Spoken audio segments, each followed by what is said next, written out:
తమ కొడుకు మృతికి జ్యువెలరీ షాప్ యజమానే కారణమంటూ హైదరాబాద్ ఉప్పల్లో ఆందోళనకు దిగారు బాధిత కుటుంబ సభ్యులు. సెప్టెంబర్ 21న ములుగు జిల్లా కొంగల దగ్గర జలపాతంలో పడి వెంకట నాగసాయి మూర్తి అనే యువకుడు చనిపోయాడు. తమ కుమారుడిని ఇంట్లో నుంచి తీసుకెళ్లిన స్నేహితులపై కేసు నమోదు చేయాలని మృతుడి కుటుంబ సభ్యులు ఉప్పల్ పోలీస్ స్టేషన్లో ఫిర్యాదు చేశారు. సీఎం ఆఫీస్, డీజీపీ, మానవ హక్కుల కమిషన్ కు కంప్లైంట్ చేశారు. 2 నెలలైనా ఎలాంటి చర్యలు తీసుకోలేదని రామంతపూర్లోని జ్యువెలరీ షాప్ ముందు ఆందోళనకు దిగారు వెంకట నాగసాయి మూర్తి పేరెంట్స్. ఇక తమ కొడుకు మృతికి కారణమైన వారిపైన చర్యలు తీసుకోవాలని డిమాండ్ చేశారు.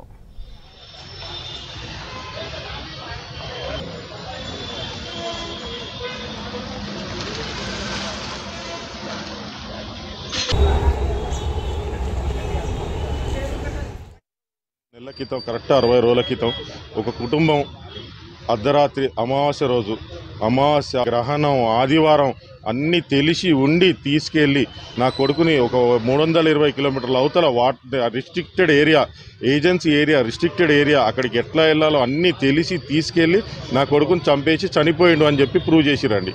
ఎస్పీ గారికి వెళ్ళి కలిసాము, ఏఎస్పీ గారికి వెళ్ళి కలిసాము, వాజేడు పిఎస్కి వెళ్ళి కలిసాము. మా దగ్గర అనుమానాలు ఉన్నాయండి, మా కొడుకు ఫోన్ రిట్రీవ్ చేయండి అని చెప్పి ఎన్నో అనుమానాలు చెప్పి 52 రోజులు నా కొడుకు ఫోన్ పెట్టుకొని కూడా ఏ అనుమానం లేదు అని చెప్పి కేసు క్లోజ్ చేసిరండి. నేను పిటిషన్ ఇచ్చిన తర్వాత కూడా ఏ అనుమానం లేదు అని కేసు క్లోజ్ చేశారు. ఇంటికి తీసుకొచ్చిన తర్వాత నాకున్న నాలెడ్జ్ తోటి నేను రిట్రీవ్ చేస్తే దాంట్లో ఫొటోస్, వీడియోస్ అన్నీ డిలీటెడ్ ఉన్నాయి. వాడికి ఏ ఉద్దేశం లేకపోయి ఉంటే 8 గంటలు వాడి దగ్గర ఫోన్ ఉంది. నా కొడుకు చనిపోయిన తర్వాత కూడా తీసుకెళ్ళిన పిల్లగాడి దగ్గర ఏ ఉద్దేశం లేకపోయి ఉంటే నా కొడుకు ఫోన్లోంచి ఫోటోలు, వీడియోలు ఎందుకు డిలీట్ చేసిండు? ఇదే కనుక పోలీసు వాళ్ళు రిట్రీవ్ చేసి ఉంటే వాళ్ళకి అనుమానం వచ్చేది.